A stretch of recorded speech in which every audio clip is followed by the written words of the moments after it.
탄산수. 맹물에 탄산만 있는 거 의무가 그걸 영어로 다른 이름을 말하던데 워터. 쿨링. 이 들어간 것 같은데. 뭔지 아시나요? 영어로는 카보네이티드 워터던데. 그 이름은 아니었거든요.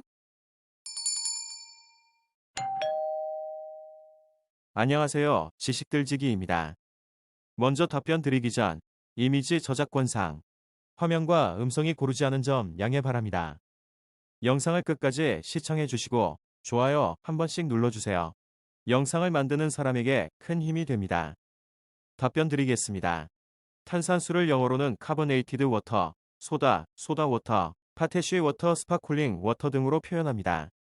질문하신 것에 맞는 것은 스파클링 워터인 것 같네요.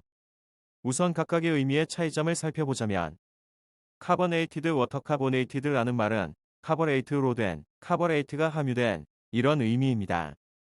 그래서 카보네이티드 워터는 탄산이 함유된 물이라는 의미, 즉 탄산수가 되지요. 하지만 이것은 너무나 과학적인 단어라고나 할까. 학문적인 의미로는 이게 가장 정확한 말이지만 실생활에서는 그다지 많이 쓰이는 말은 아닙니다. 스파클링 워터 스파클링은 반짝거리는 거품이 있는 이런 의미입니다. 여기서 말하는 거품은 비누 거품 같은 것보다는 뭐라고 할까? 기포 같은 것을 말합니다. 그래서 실제로 영어권에서는 탄산수를 스파클링 워터라고 부르는 것이 좀 더 일상적인 표현입니다. 소다워터, 소다는 소다워터에서 워터를 생략하고 부르는 말입니다. 서양 사람들은 일찍부터 천연 탄산수를 씻거나 식사 중간중간에 체이서로 마셔왔습니다. 하지만 천연 탄산수가 아무 데서나 나는 것은 아니지요. 그래서 인공적으로 탄산수를 만들려고 노력했고 그 결과로 만들어진 것이 소다워터입니다. 탄산가스가 탄산수의 기포라는 것을 알게 되고 인공적으로 물에 탄산을 만들어 넣는 것인데 지금이야 압력 차이를 이용한 방법으로 탄산을 주입하지만 초창기에는 식용소다를 이용해서 탄산을 물에 만들어 넣었기 때문에 소다워터라고 불렀던 것이 지금까지 이어져 오게 된 것입니다. 즉 엄격하게 말하면 소다워터는 연천이 아닌 인공 탄산수를 말합니다.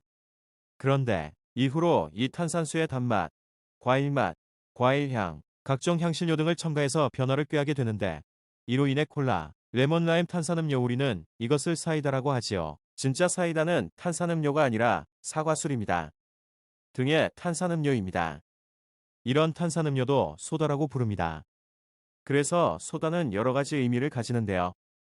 1. 말 그대로 소다, 즉 탄산나트륨이 탄산음료 3. 탄산음료를 포함한 소다수 파테쉬 워터 포테슈는 탄산칼륨을 말합니다.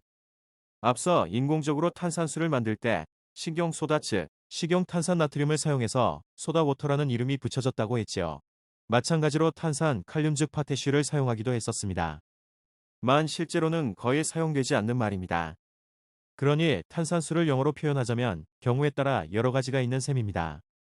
만 실제로는 스파클링 워터는 일상적으로 사용하는 편이고 카보네이티드 워터는 학문적으로 사용하는 경향이 높으며 소다 혹은 소다워터는 인공 탄산수 혹은 탄산음료를 가리키는 단어로 주로 사용합니다. 참고로 샴페인처럼 기포가 있는 와인을 영어로 스파클링 와인이라고 합니다. 이런 기포가 있는 와인을 영어로는 스파클링 와인, 독일에서는 젝트, 프랑스에서는 백무세 혹은 크레망, 스페인에서는 카바, 이탈리아에서는 스푸만테, 기압이 낮은 것은 프리잔테 등등 이렇게 부릅니다. 한국에서는 발포성 와인이라고 하지요. 샴페인은 정확히 말하면 프랑스의 쌍파뉴 샴페인 이걸 영어식으로 읽으면 샴페인이 됩니다. 지역에서 생산하는 기포가 있는 와인만을 말합니다. 포털 검색 백과사전 스파클링 와인 100 NHN 도시드 868,422 지금까지 지식들지기였습니다. 다음 영상은 더욱 호기심 많은 질문들로 업데이트될 예정입니다. 구독하시면 일상생활에서 가끔 궁금한 질문들이 함께할 것입니다. 지식과 상식 얻어가세요. 감사합니다.